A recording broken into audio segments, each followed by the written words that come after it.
Hello, I'd like to welcome you to my free e-commerce social media sales webinar. Basically what I'm going to do here is I'm going to teach you some strategies that you can use for your e-commerce store to generate some sales on social media. Well, who am I? My name is David Tainch. I've been doing this for years. Back in 1999 I used to join affiliate programs when they were first launched. I've set up massive affiliate platforms. I've set up advertising agencies. I've been a consultant to very rapid growth companies, and I design bespoke customer acquisition platforms. So, I've got quite a lot of experience, and I'm going to kick off by basically I'm going to go through strategies you can use. This is a generic course, webinar, whatever, YouTube video. So I'm going to try and show you tactics that will work for low value ticket items or subscription products and high ticket value. Even though what you have to kind of understand is there's slight differences in the way that you sell them, really due to the engagement period. But I'll talk about that as we go along. So let's have a look at the areas that we have to perfect to actually generate sales on there, right? We have to generate the audience targeting and lead generation. That has got to be spot on. We've got to perfect the checkout sales funnel, and then after that, if we're doing a subscription product or if we've got more products to sell in the shop, we need to perfect the retention. So what I want you to understand first of all is you've always got to sell the problem, not the solution. And there was a guy called Theodore Levitt, and what he said is people don't want to buy a 1/4 inch drill bit, they want a 1/4 inch hole. So if you were to go up to someone who needed, to have a 1/4 inch hole so they could hang a picture on there, and you said, do you want a 1/4 inch hole? They would identify with that. Say you said, do you want to buy a 1/4 inch drill bit? They wouldn't know what it is. So whenever you're selling something, you talk about the problems that someone has. And that is going to be one of the main strategies, because you've got to get identification with the end user. So what we want to do first of all is we want to create avatars. Avatars can also be known as personas. What they are single person stereotypes of various segments of your clients. And the way that we do this is we do this via 2 bits of research. One's called quantitative and one's called qualitative. And this is basically just a little survey that we send out. And in the quantitative research, this is a research strategy that focuses on quantifying and collecting the analysis of data. So basically what we end up with is we end up with a numerical value after each question. So we if we ask, where do you live? We'd end up with like a number of cities, whatever, and then we could work out the numerical value, how many people came from each city. So we could then target the cities where most people come from, whatever, or we could sit there and say, well, we're not targeting this city, but that's how we use that data. So we can also figure out, age. We can sit there and say, look, here's our distribution of age of users, income, etc. Like that. Well, we're basically building up the demographics of an end user, and we have what's called qualitative research. And this is really where we're using questionnaires, focus groups and stuff like that. But what we're doing is we're asking, why does someone buy something? What objections did you have to the sale? Which other customers, which other of our clients did you consider buying? Why did you buy us over them, etc. So that's, we're really asking questions that we're going to have a lot more depth of answers. That's really why. So what we do is we build up an avatar information. So we sit there, because what we're trying to look for is, when we're marketing this, is we want to know the knowledge, right?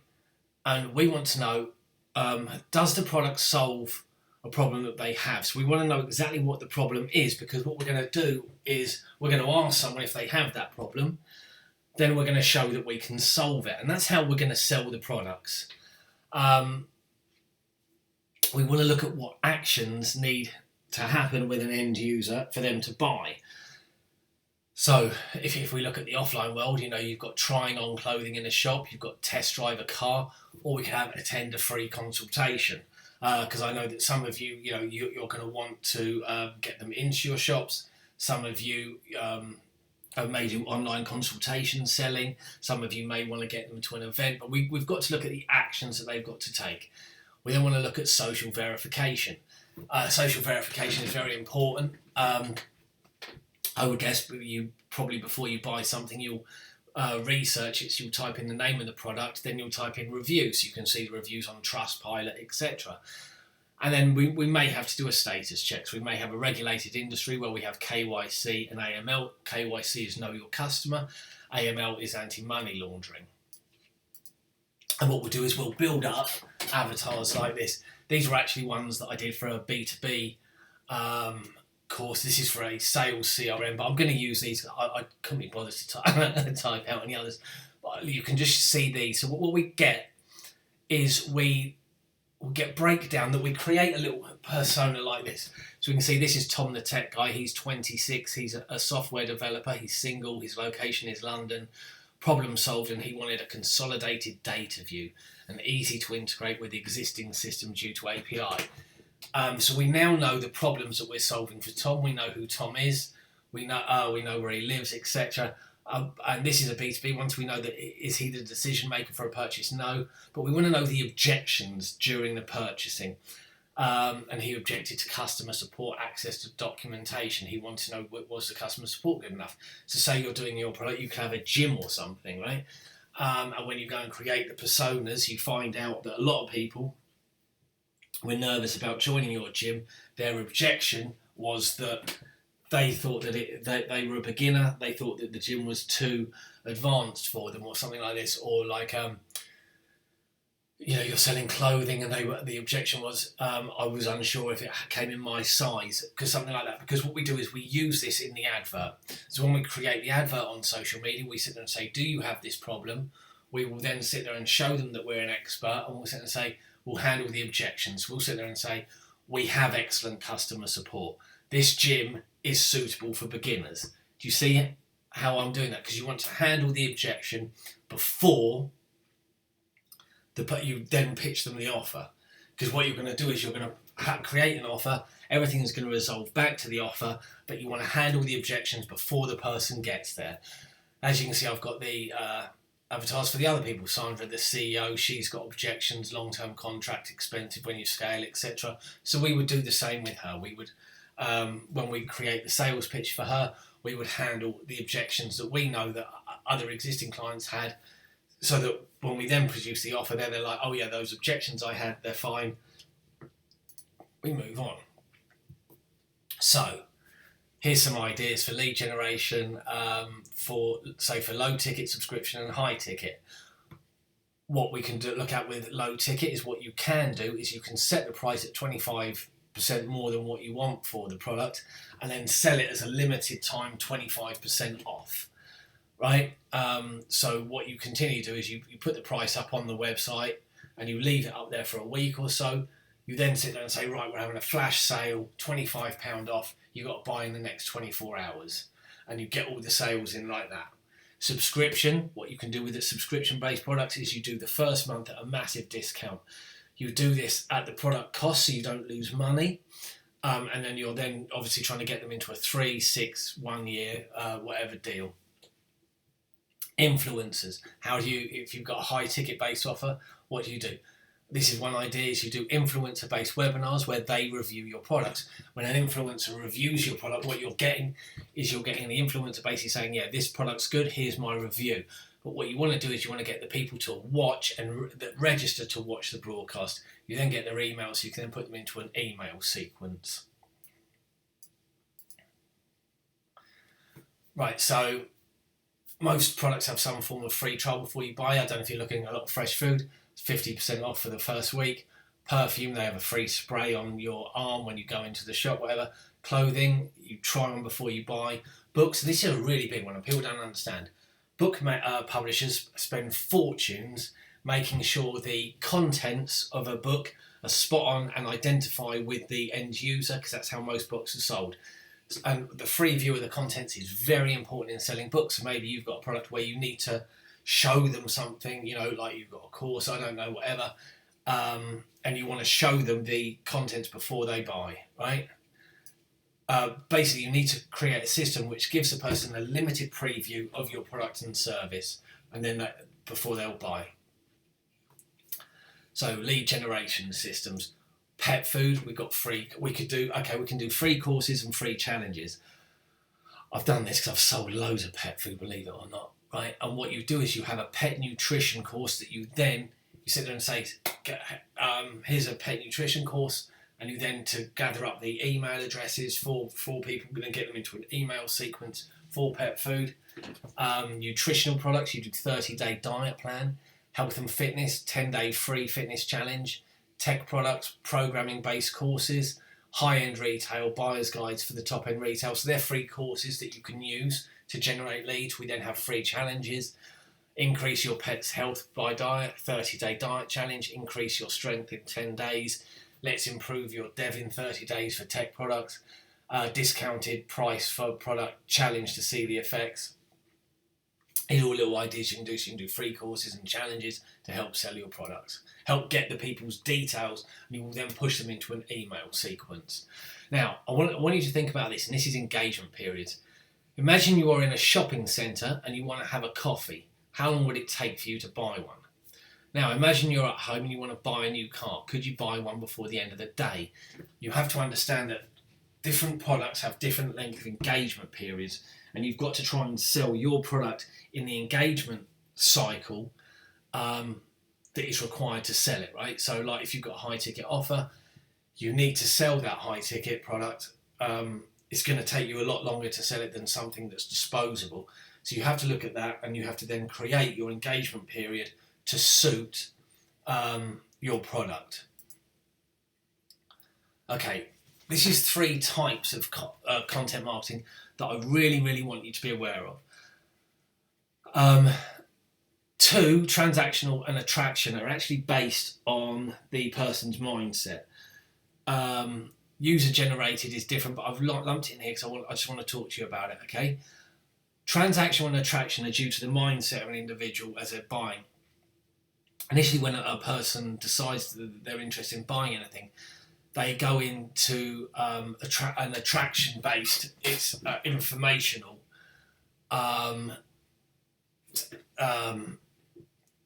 mindset, right? And what you are doing is you're attracting, but it's informational-based content. Some people call it informational content, attraction-based content, but this is where you attract your audience by talking about their problems and how you can help. You're not actually trying to sell them.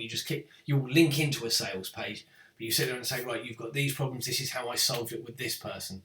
Transactional content is where you're trying to take their order, and this is where you push for the sale. So this could be an offer page. But basically, you build all your attraction and informational content around the transactional. So it pushes into the transactional page, which would be an offer or something like that. We then have user generated, and this is really into the attraction part, but this is the most important content of all, right? And this is where other people are recommending your content, your product. So it could be reviews, it could be a whole heap of stuff like this, and it's really, really very important.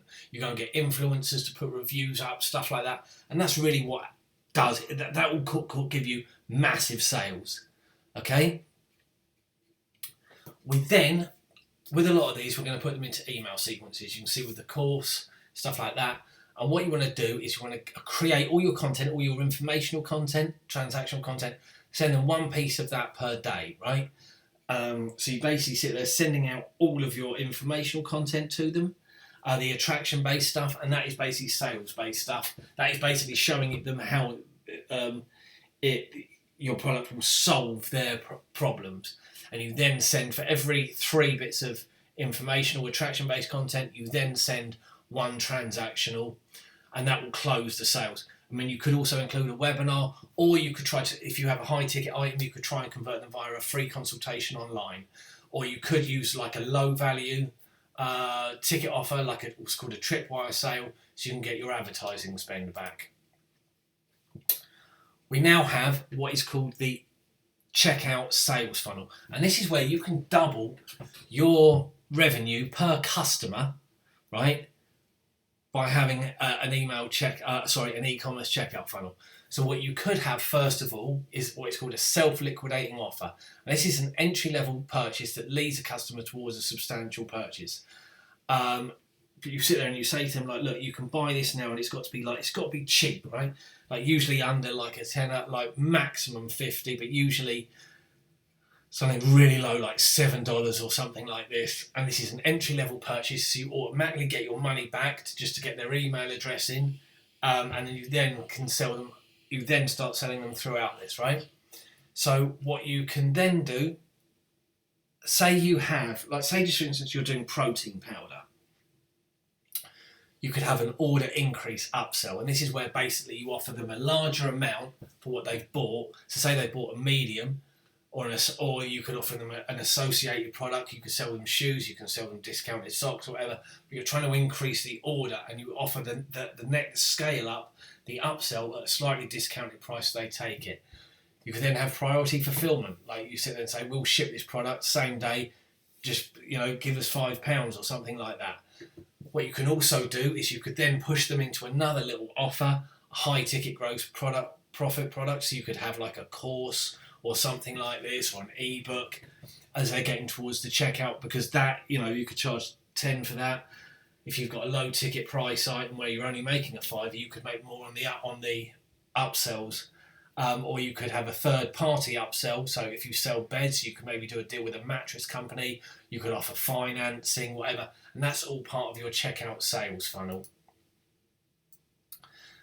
So how do we actually operate on social media? Well, LinkedIn you can sell B2C. I've actually sold insane amounts of golf equipment and photography equipment on LinkedIn. But basically you can put opt-in adverts in the news feed, you can then retarget in the news feed, and you can also push offers. Instagram, you can have opt-ins to try and get their email in a story. You can then retarget them with, once they've come into you, you can then sit there and say, here are like 5 bits of attraction content, which you can put in the stories, and you can put the sales close. You don't just have to put opt-ins and whatever. Retargeting people, informational content and stuff like that is really beneficial. The more they know about your product, the more likely they're going to buy it. Facebook strategy, same. So you can have an opt-in via a post, then you can retarget 5+ posts or whatever at them. Again, all informational, attraction-based content to try to show them how good your product is, how superior it is to your competition, and you can then push the offer. YouTube videos, I absolutely love these. You've got 2-minute videos for opt-in. I knock out a 2-minute video with an opt-in for a challenge or something like that, and I then retarget them with 5+ videos. So yeah, same type of tag, and you can push offers on there. So how do you close? So we need to go through and look at how you're structuring your products. I mean, do you have a value sales ladder in place? Are you going to use a tripwire? Do you have splinter offers? Do you have self-liquidating offers? Or you could close online. If you've got a high ticket item, you can close via a free consultation. Right, so this is pretty much it for this thing. If you go into the below, because if you've got this far, you've watched 18 minutes of me rabbiting on, so thank you very much for getting to the end. If you there's a free course that you can sign up to below, which will also get you into my Facebook group, and I will send you a new course. Now I've got a load of free courses that you can do on my site, which is adigitalplan.com. You can just join up before, so you can chat to me in the Facebook group. I also have a bigger premium program called An Amazing Social Media Sales Machine, if you're interested in that, because I do coaching for e-commerce based stores. So yeah, I mean, it'd be great to have you up, but if you sign up, down below there is a free course, which is a free 6-day e-commerce course. I'd love to have you on board, and you can chat to me in the Facebook group. Okay, thank you very much. You've now lasted nearly 19 minutes, so you've done very well. Thank you.